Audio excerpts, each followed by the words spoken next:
আজকের দিনে আমরা কলকাতার যা কিছুই দেখি, এই সব কিছুর মধ্যেই লুকিয়ে রয়েছে এক ঐতিহাসিক গল্প।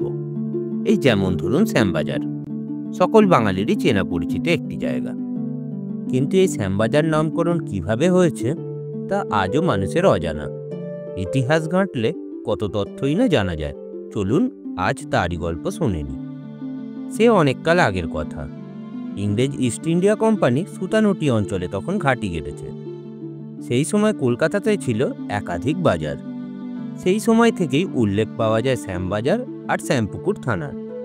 অতএব শ্যামবাজারের ইতিহাস যে প্রায় ৩০০ বছরের, এ কথা বোঝাই যায়। কিন্তু শ্যামবাজারের শ্যামকে তা বলা খুবই কঠিন, কারণ এই নাম নিয়ে মানুষের মধ্যে রয়েছে নানা মত। অনেকে বলেন একসময় শ্যামাচরণ মুখোপাধ্যায় নামে এক জমিদার থাকতেন এখানে, আর কোম্পানির খাতায় যে বিরাট বাজারের উল্লেখ আছে তার মালিকও ছিলেন তিনি। লোকমুখে সেই শ্যামাচরণ বাবুর বাজার হয়ে দাঁড়ায় শ্যামবাজার। এও জানা যায় এই বাজারের পাশেই নাকি একটি বিরাট আয়তনের পুকুর তৈরি করেছিলেন শ্যামাচরণ বাবু। সেই পুকুরের নাম থেকেই জায়গার নাম হয় শ্যামপুকুর। শ্যামবাজার ও শ্যামপুকুর নামক দুটি পল্লী বহু প্রাচীন।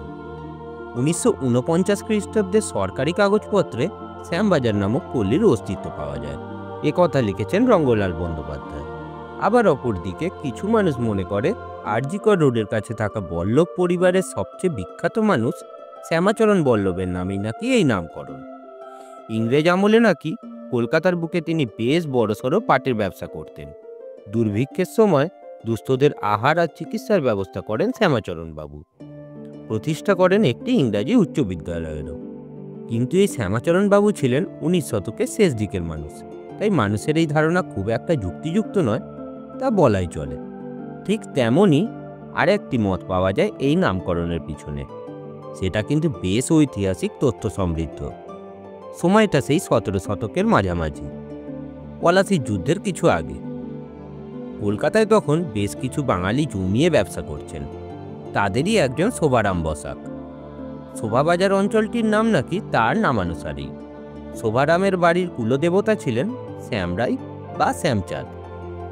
আরাধ্য দেবতার প্রতি শ্রদ্ধার্ঘেই তিনি এলাকার নাম রেখেছিলেন শ্যামবাজার। দেবতার নিত্য পূজার জলের জন্য পুকুরও খনন করেছিলেন তিনি। আজ সেটাই শ্যামপুকুর নামে পরিচিত। এরকম আরও বেশ কিছু তথ্য পাওয়া যায় শ্যামবাজারের নামকরণের সম্পর্কে। ঠিক যে কোনটা তা আজও কেউ বলতে পারে না। কেমন লাগলো আজকের গল্প? কমেন্ট করে জানিও। ভালো লেগে থাকলে একটা লাইক করে শেয়ার করে দিও। এমন ভিডিও আরও দেখতে আমাদের চ্যানেলটা সাবস্ক্রাইব করে পাশে থেকো।